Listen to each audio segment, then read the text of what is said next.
তার মধ্যে মানুষগুলো যাতে শান্তিতে থাকে, আমরা এই ভাবনার জায়গা থেকে কখনোই আমরা রাজপথের কর্মসূচিতে যাব না।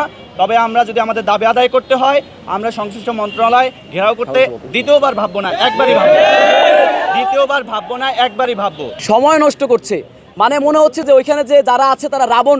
মানে ব্যাপারটা এমন, জনপ্রশাসন মন্ত্রণালয়ে 15 দিন একটি ফাইল আটকে থাকবে, এটি আসলে কোনো প্রকার হতেই পারে না। যখন আমরা কর্মসূচি ডাক দিয়েছি ঠিক তখনই তারা একটি জরুরি মিটিংয়ের মাধ্যমে সমাধানটি করে দিয়েছে।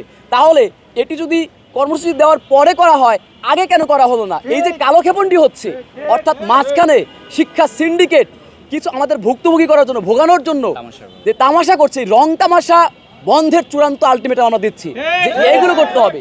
যেদিন যেটা বলবে ওইটা ওই সময়ের মধ্যেই করতে হবে, যাতে করে আমরা তো শিক্ষার্থী, আমাদের পড়তে হয়, মানসিক শান্তি প্রয়োজন। এখন আমি যদি অনিশ্চয়তার মধ্যে থাকি, ঠিক সেই মুহূর্তে কিন্তু আমার ব্রেন ঠিক থাকে না, পড়তে ওইভাবে মানে বসতে ইচ্ছা করে না, মানে টেনশন কাজ করে। তো এই জিনিসগুলো থেকে মুক্তির জন্য আমরা চাই যে এই আমলাতান্ত্রিক জটিলতা বা কালোক্ষেপণের যে বিষয়টি, সেটি কমিয়ে এনে যখন যেটা বলবে এবং আমরা যে টাইম ফ্রেম দিব, যেহেতু আমরা যৌক্তিক টাইম ফ্রেমের বাইরে যদি যাই, তখন কথা ছিল আমরা যৌক্তিক সময় দিয়ে আন্দোলন করি, তাহলে ওই যৌক্তিক সময়ের মধ্যেই সমাধান করতে হবে। এটি হচ্ছে আমাদের কথা। সুস্পষ্টভাবে শিক্ষা সিন্ডিকেটের সেই সব কালপ্রিটদের জানিয়ে দিতে চাই, যদি 7 কলেজ শিক্ষার্থীদের উচ্চশিক্ষা জীবন নিয়ে তারা কোনো প্রকার খেলাধুলা করতে চায়, আমরা সেটা সমুচিত জবাব দেওয়ার জন্য প্রস্তুত আছি। যেহেতু রাষ্ট্রের ঊর্ধ্বতন কর্তৃপক্ষ তথা উপদেষ্টা মহোদয়গণ সহ প্রত্যেকেই অনেক বেশি আন্তরিক, যেমন পরিকল্পনা উপদেষ্টা, শিক্ষা উপদেষ্টা, বাংলাদেশ বিশ্ববিদ্যালয় মঞ্জুরি কমিশন, প্রত্যেকেই তাদের কাজগুলো নিয়মমাফিক করছে। সেখানে শুধু আপনারা জানেন যে ঢাকা বিশ্ববিদ্যালয় তাদের সিন্ডিকেটটি বাতিল করার জন্য আমাদের কি পরিমাণ ভুগতে হয়েছে। প্রায় 1.5 মাস আমরা ঘুমাতে পারিনি।